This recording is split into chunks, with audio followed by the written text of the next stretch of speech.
So I'm Envy Marshall. The song I've got coming out is called Like a Man, or Flam, as you call it, which sounds like getting punched in the face in a comic book. Flam, that sound. And I think that this song, people keep asking me, what does the song sound like? I would say, imagine John Cena being thrown through a table by Dolly Parton, and then Nickelback comes in, there's a Royal Rumble, and then Hulk Hogan comes in and just bashes them all in their head. That's kind of what I want to say about this song. It's wrestling.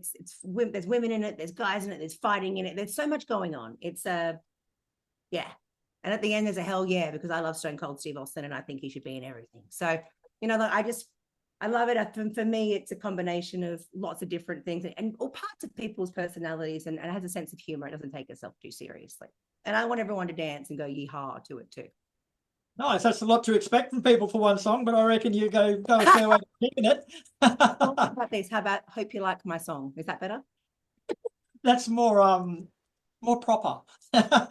Thanks for joining us today. It's a pleasure to make your acquaintance. It's a pleasure to make it's a pleasure to make your acquaintance and see you next Tuesday. Yeah. So the track Like a Man did come out a little while back. So how was the reception for it? It's been amazing. So in the pre-teaser that I put out on social media, we got over 500,000 views. And I love that people were really connecting with the song.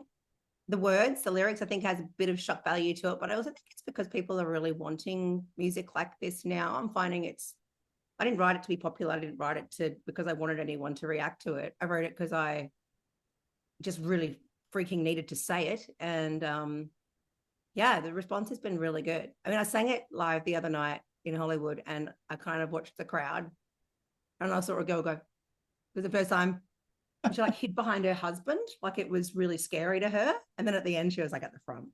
Because when it's confronting, Yeah. Which is good. So you mentioned the fact that the teaser release had 500,000 views on social media before the song was. So was that a clever marketing campaign or was it just lucky? It's a really good question. I don't believe in luck. And obviously there's a team of people, we're all pushing it and we know what we're kind of doing. And I surround myself with very good people. I just think we've got a really good hook. And I think that matters. And I think when people are putting a song out, they just go, I hope you like my song. But, I've worked really hard to find the people that know how to make really hooky, strong songs. And that's taken me a long time to get here. And it's been working with people like Paul Wassine and Brian Howes, who are masters at songwriting, to understand what people care about and what connects to people. So yeah, it's not an accident. Oh, good. Now tell us a bit more about the song, first musically and then what it's actually about. Like I could try and pick it apart from what I heard, but I want to hear what you wrote it about. I would love to hear what you think it's about. After you. Ladies first. Okay, well, thank you very much. You can't call me that. Just remember that. So it's not really about anything. So I'll tell the story. So my partner was away. I was at home and I was writing an album. And all I remember was cooking and I was really bored. And I was writing an album at the same time. And then I was walking around. I'm in the writing process. So when you're a writer, you write songs. Yeah, you've written songs, you write songs, of course. We will. That's what we're songwriters. We're all peers. When you're in the writing process and you have to write something, the process is usually, shit, I've got to write something. So you know that your brain's looking for ideas and it's looking for things everywhere while you're going through that process. Then all of a sudden, your mind's clear for 2 minutes and boom. And I just got this, like a man, just sort of, and I was like, whoa, that's amazing. And then I just wrote it down, but it was like a man. And I was like, oh. Started there, and then I just got my guitar and then I played 4 chords and I was like, yep, I got it. That's what I want to say. And I took it to my producer and he was like, oh, I don't know. And I was like, come on. And he was like, yeah, all right. So yeah, it was a team thing. And it was like I was really certain of what I wanted to say. Yeah. And so really the rest sort of filled in itself, like the grid kind of filled in after I knew what I wanted to say. The rest of the song sort of fell into place. I didn't try to write it, if that makes sense. Yeah, it's a strong and powerful song, and it would cause controversy in some circles, but I like the fact that you've owned it. And like everything I've read about you and everything I've seen about you, you haven't once shied away from the fact that you can do and say whatever the fuck you like at the end of the day. Like it's in this day and age, It's beautiful to see someone so willing to stand behind their art, I guess. Thank you so much. And even to the point where, thank you, that means a lot. Even to the point where we have, you know, women who first of all go, ooh, and then come up to you later and go, I love you. You know what I mean? So it's nice because it's I really care about women. I really, really love women. I love men and I love women. And whatever you want to be called, I love you. But like for me to have a woman come up to me and give me a hug and say thanks, that was awesome. That means a lot. Yeah. Especially when there's not a lot of female fronted rock bands writing songs for women. You know, it's yeah. I liking it too. They're kind of rolling their eyes first though. I did a gig the other night and a guy walked up to me afterwards and he goes, he was from Texas. And he said, I don't know about that Like a Man song. I go, why? He goes, I don't know, what am I supposed to do if you're the one fucking like a man? What do I? And You would have lost your shit. I go, I don't know, you're just gonna have to work harder. It's actually good too in the respect that like a lot of people take music on face value, and if you just read the name of that song, Fuck Like a Man, you'd think that like a lot of people wouldn't get into it just by that, but if you do listen to it and you get through to the end, you realize there's a lot more to it than just a sexual gesture. Yeah. And I think it's more just, yeah, it's about stop it. Because there's a line in the song that I don't like that my producer actually wrote, and I don't like it. I didn't like it at the start. I love it now. Everyone loves it now, but I hated it. And it was won't bake your brownies. And I said to him, I hate that line. He's like, And I'm like, I hate it. He's like, no, it's good. It's good. And then when I sing it, I'm like, oh, but it makes sense. Like what I was trying to say was, so I'm not going to fry shit in a pan. I'm not going to fry shit up in a pan. I'm not doing your laundry. I'm going to not let the boys have all the fun. Let's go. I can do this. Blah, blah, blah, blah. Let's go, girls. It's kind of like Shania Twain's Man, I Feel Like a Woman for today. And I didn't like that line. And I love it now though, because it makes sense to me. But that's why you got to collaborate with smart, good people that get you. Because he was kind of like, oh, you don't like that. And I'm like, oh. So it's a battle of wills, the songwriting process, which I love too. You want to know what I thought that line was about? I took it completely wrong. I thought that's so great. I thought you're talking about a Dutch oven. Like, no, I'm not. I didn't write a song about a dirty Sanchez and put it out for everybody. Thank you, Head Magazine, for your awesome media skills. No, it's actually just literally it's literal. It's about baking brownies. So it's just a woman saying, I'm not baking your brownies. I'm not doing your laundry. I'm not frying shit up in a pan. Stop telling me to act like a woman. So that's the gimmick. And that's who I am. Because, you know, we are still very much in you can't even say this anymore, can you? I can. Yeah, male-dominated society. We are, you know, and there are a lot of gender roles going on. So this song is not about women. It's not about men. It's about equality. It's about us all just having a good time, no matter what the gender is. You know, we should all be able to raise a fist in the air, raise a beer in the air and go, hell yeah.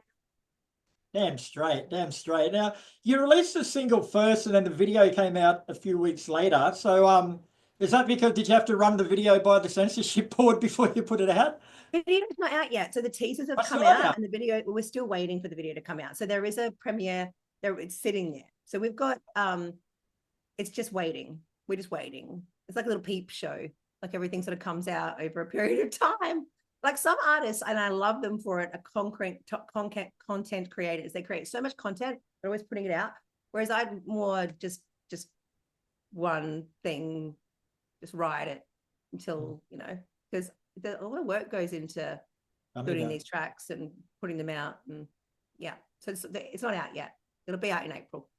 All right. Can you tell us what it's about? What's the video clip going to be about? I've got two different people that directed it. So I've got two different videos. One of them was the incredibly talented Steve Welsh. He's also in a band called Dead City Ruins. He did the first part of it. He's an incredible director.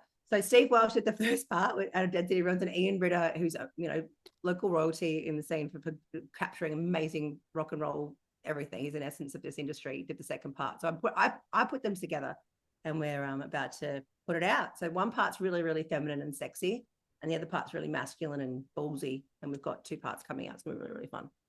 Very cool. And Like a Man follows last year's single Rockstar. So are they standalone songs or are they part of a bigger picture?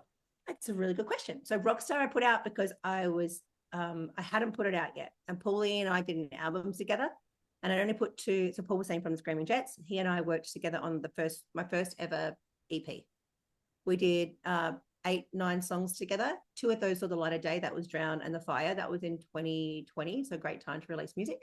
And then after Paulie passed away, I was sitting on a lot of songs and I thought to myself, I'm going to put Rockstar out and dedicate it to him. So that's why that came out. That was actually written 3 or 4 years before that, but I put it out and promoted it last year while I was working on the other stuff. So it's not a new song, but it is a tribute to one of my really dear friends, Paul, and he's the rock star, not me. So what's going on with the albums? Are you going to release the album you wrote with Paulie? Did you say so? So we just did a showcase in Los Angeles at SERS Studios for a lot of industry people. We've had a lot of interest in who's going to take over that side of things for us. So very exciting times. And we've got a really great album. It's been produced by Brian Howes, mixed by Mike Fraser, who did AC/DC stuff. So it's next level. We're so excited about it. And that will be out when it's out. So, you know, we're just doing the waiting process right now. And yeah, we've got a great management team. They're over in Sweden. They're booking us a tour at the end of the year over in Europe. So there's lots to come. Nice. And Rockstar and Like a Man, are they a good indication of what the album's going to sound like, or are they just a couple of small layers? I'm a rock girl, and my album is very rock centric. So it's going to be super, what you hear is what you get. But at the end of the day, I've got ADHD. So I'm going to have rap. I'm going to have country. I'm going to have metal. I'm going to have rock. But the heart of it is always me being this rock pig. So around that is going to be a variety of different sounds. But at the heart of it is a very guitar centric, heavy rock sound. Yeah. Nice. And you just mentioned actually that you're off to Europe this year. So what's going on there? Are you just doing a tour, or are you playing festivals? I can't tell you yet. I don't want to know anyway. Oh, yes, you do. I was only being polite. Why to buy a magazine then not care? Like, whatever. Well, I had you thought. You thought I cared. Well, at the end of the day, I can't say anything because we haven't signed anything yet, but we know it's coming. Okay. Well, what about Australia? Are there any Australian shows coming up where people can catch you? No. No? There's nothing. You're just going to have to wait for the music video to come out and keep an eye on my socials and just the quality line. Stay tuned because there's lots happening after LA. Yeah. And what are your socials, mate? Where can people go to catch up with you? Well, my name is Envy Marshall. There's only one, except this other guy that I follow on Twitter. I follow him on TikTok because there's only one other Envy Marshall in the world, and he's the only person I follow. And he thinks I'm really annoying, but I like all of his stories. So you can find me really easily if you look up Envy Marshall. And I'm not the other guy from Philadelphia that hates me.